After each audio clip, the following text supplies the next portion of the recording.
Think about that moment you think you're hiding on the internet.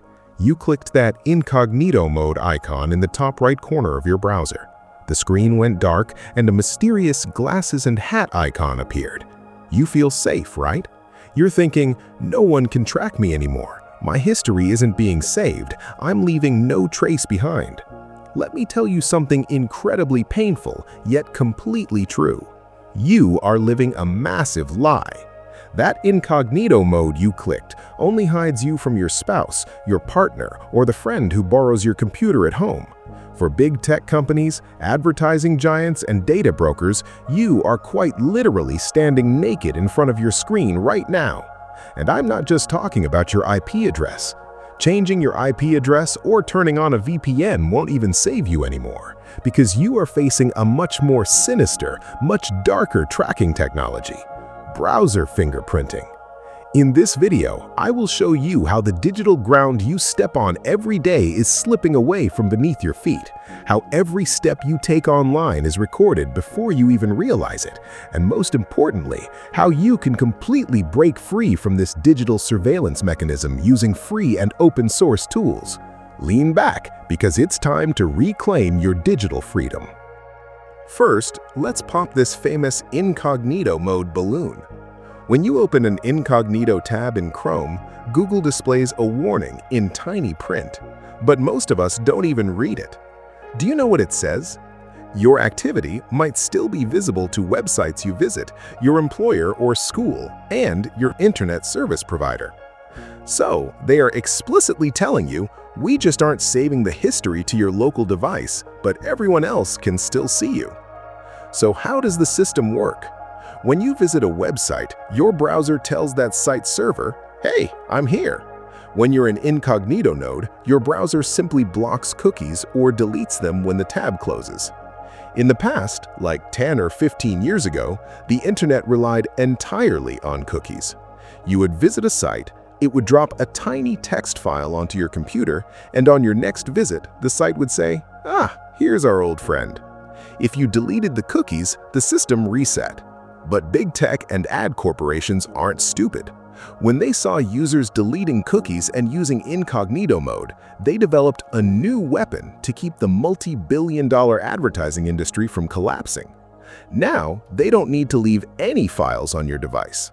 They build a unique, one-of-a-kind ID card for you just by collecting the signals your device is already broadcasting to the world.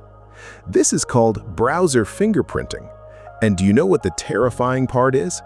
They don't ask for any permission to do this. It happens in the background within milliseconds while you're simply scrolling down a web page.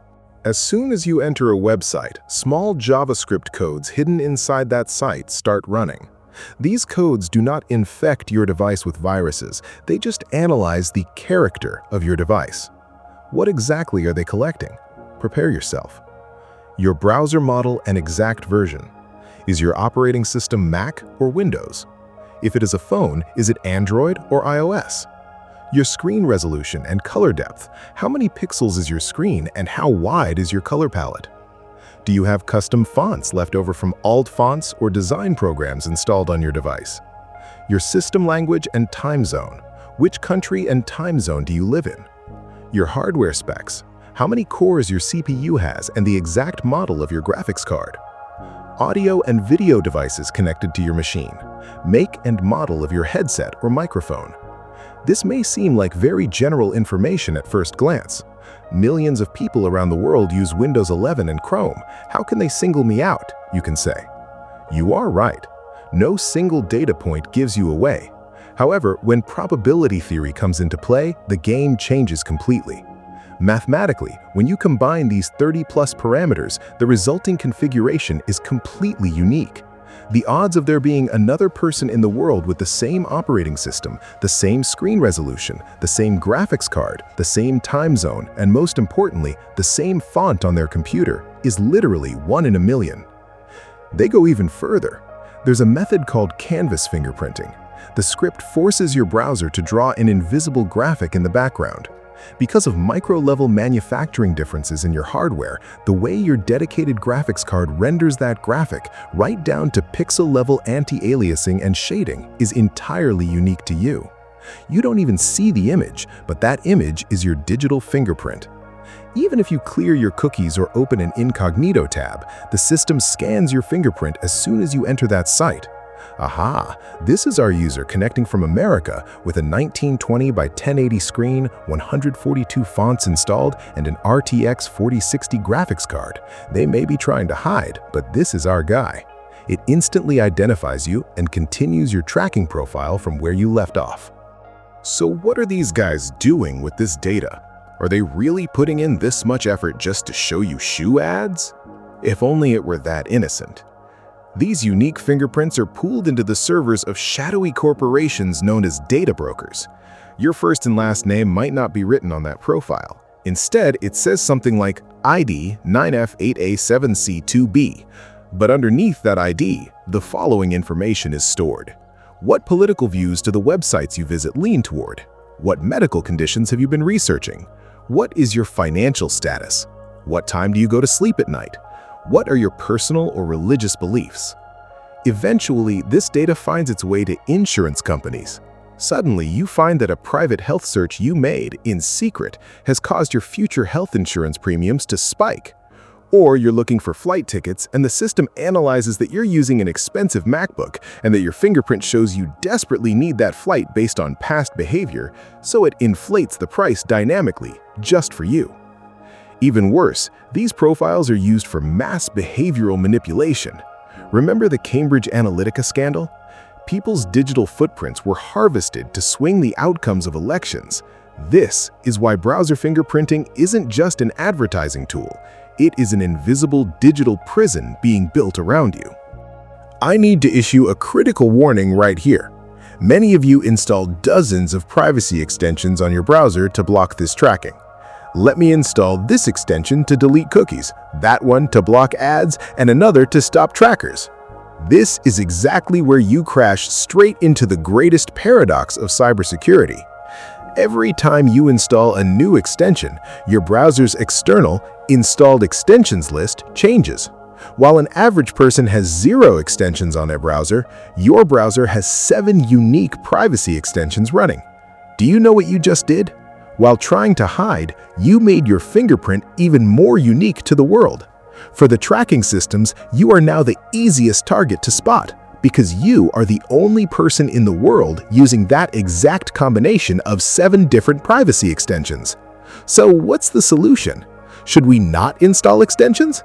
If incognito mode doesn't protect us, how can we remain completely invisible on the internet? There are 2 logical ways to stop this tracking. Either you hide your fingerprint completely by hiding it so you look the same as everyone else, or you wear a digital mask that changes your fingerprint every second. Let's look at the most powerful, free tools to achieve this. If you're saying, "My privacy is paramount, I want to avoid even state-level surveillance," then Tor browser is your target. Tor's biggest strength when it comes to fingerprinting is that everyone who uses Tor browser looks exactly the same from the outside. Screen resolution is standardized, fonts are standardized, and canvas images are the same. The millions of Tor users browsing websites appear to be a single massive entity to data brokers. You become completely indistinguishable. Although Tor is very private, it has a downside. It is a bit slower for daily browsing, and some sites may ask you to do CAPTCHA frequently. This makes it perfect for sensitive, specialized research outside of your general day-to-day tasks. If you want privacy without sacrificing speed and maintaining the comfort of Chrome, download Brave to your computer and phone now. Brave is a free, open-source browser built on Chromium. This means you can use all your existing Chrome extensions exactly as they are.